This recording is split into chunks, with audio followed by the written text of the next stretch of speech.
can't understand the point of cooking on TV. I mean, you can't eat it, you can't try it, you can't smell it, you don't really look at it. They pull it out of the oven, they say, well, there it is, you can't have any. Thanks for watching. Goodbye.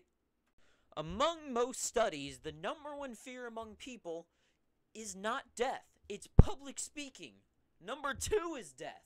That means at every funeral, people are better off being in the casket than in the eulogy. I'll tell you what I like about the Chinese people is that they're really hanging on with the chopstick. They've seen forks, they've seen spoons, but they just want to hang on to the sticks. You think ever like a Chinese farmer wakes up one morning, I mean, shoveling, spoon, shovel, it's the same thing. But nope, he'd rather deal with the sticks. Welcome back to the party package. My name is Owen, and welcome back to the show. Today we're talking about the New York Rangers season preview, and boy oh boy, this is a good team. This is a team that seems like they are on the verge of winning a Stanley Cup. Not even on the verge, like they could have won one last year. But my question that I ask myself every time when it comes to these teams, I question, what is wrong with this team? Is this team Stanley Cup worthy? And last year, I would have said yes.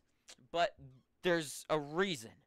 Everything was going perfect for them, kind of like the Avalanche. And I think the New York Rangers' main problem is that might have been their chance. So let's first talk about the pros before the cons. Pros, I mean, obviously they have Shesterkin, who could be argued to be the best goalie in the world. I think it's still Vasilevsky, but to each their own. But Shesterkin is clearly an amazing goaltender. Any team that has him, will be a great team. But how about the team in front of him?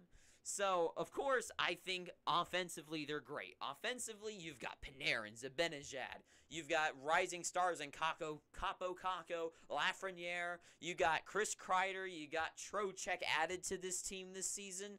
And then things get interesting with like Sammy Blais and Hedl.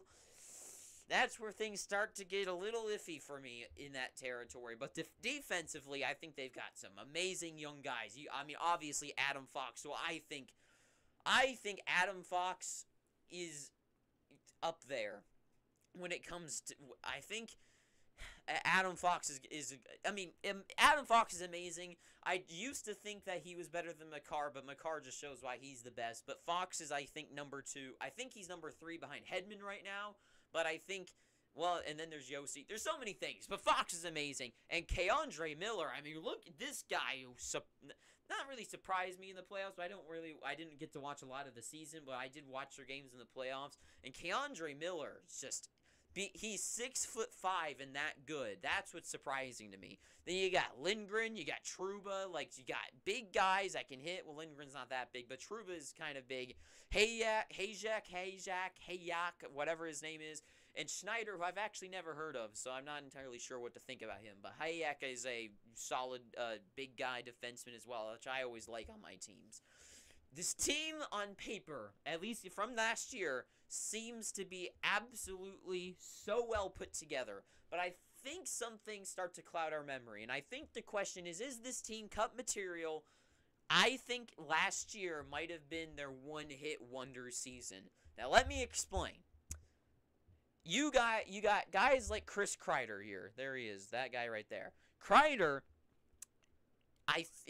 last year was his best season, and I think that was his best season.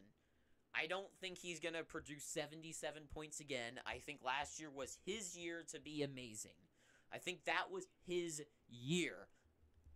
And I think if they start losing out on that Kreider momentum, and I think maybe Zibanejad and Panarin, not that I'm trying not, I don't like to be skeptical. I'm cynical or whatever. I like the New York Rangers. But I just have a feeling like every 3 years or so, 2 to 3 years, I'd say the like star players have not a bad year, but like have a year that's not as amazing as last year's.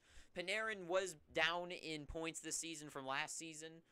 Well, depending on how you you get what I'm trying to say. And Zibanejad, I'm actually not sure about Zibanejad. But the thing about this team, in my eyes, is their guys in Lafreniere and Capo Caco and Sammy Blais, their young guys, need to light up. Capo Caco was a second overall pick and only had 18 points this season. Lafreniere with only 31 after being a huge name to get drafted first overall. And he did. And 31 points is not really... I think he's going to develop and get better. But 31 points, he needs to get that next year, at least up to 40, if not 50 plus or more. But Kreider, in my eyes, I think certain players, they might go down. Because I think someone like Dryden Hunt, Gauthier, their bottom six isn't looking very good either. I like Sammy Blais pickup, but I'm not entirely sure. I'm not sold on the idea of him being like that, his playoff run for St. Louis guy. I think out of Sammy Blais and Robert Thomas, I think Blais is going to be kind of a flop after it.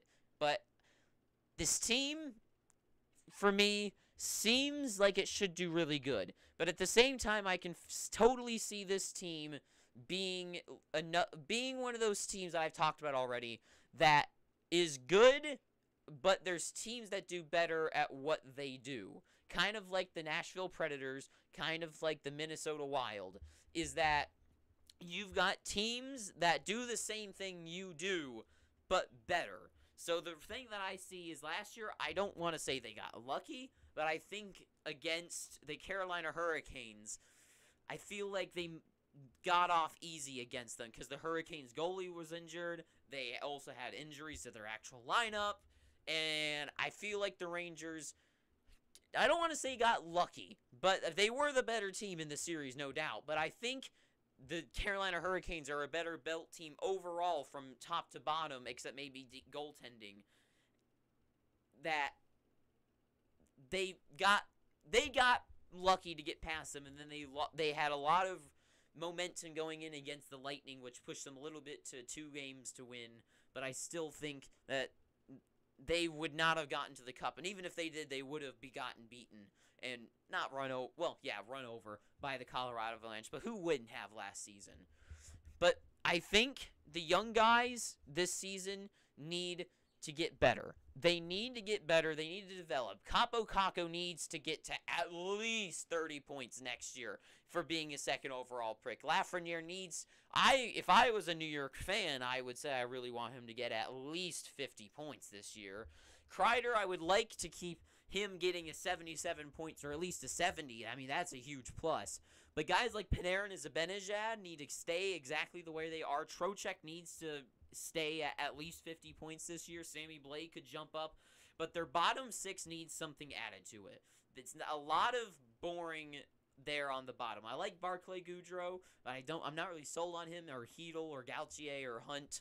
Feel like those guys really need to be improved upon and add a little bit more glamour to it, and those instead of those kind of hitty physical guys. I think this Rangers team needs a little bit more glamour to them, and like especially that bottom line, Gauthier, Goudreau, and Reeves. That's a line ready to be made fun of. So, in my eyes, does this team make it to the playoffs? I think they make it to the playoffs, but I don't see this being like the New York Islanders, that they're a playoff team. I don't think this team is built for the playoffs. I think the Islanders are made perfect for the playoffs the way they're so well-rounded. They play defensively. They play strong as a unit together. And I just feel like this team isn't really the playoffs team, especially if Shesterkin had his 1 year as well, if he needs to get back to that point of being such a phenomenal goaltender for the Rangers. So it's all up to seeing if these guys can stay consistently this good, or if this was a one-hit wonder for me. That's my question, are they a one-hit wonder? And that's really all I have to say about the New York Rangers. So I guess until next time, thank you for watching. If you like this video, please pick up your free subscription down below by hitting that red subscribe button and hit the little ding bell that pops up next to it. If you like the video, leave a like, not a dislike. You can go down below to the comments section and leave any comments, reviews, suggestions, concerns, or any sorts of tangents, rants, and opinions. And tell me, do you understand the whole joke about me wearing this shirt? And do you think the Rangers make it to the playoffs again? Until next time, thank you for watching. I've been Owen. Too sweet. And ta-ta for now.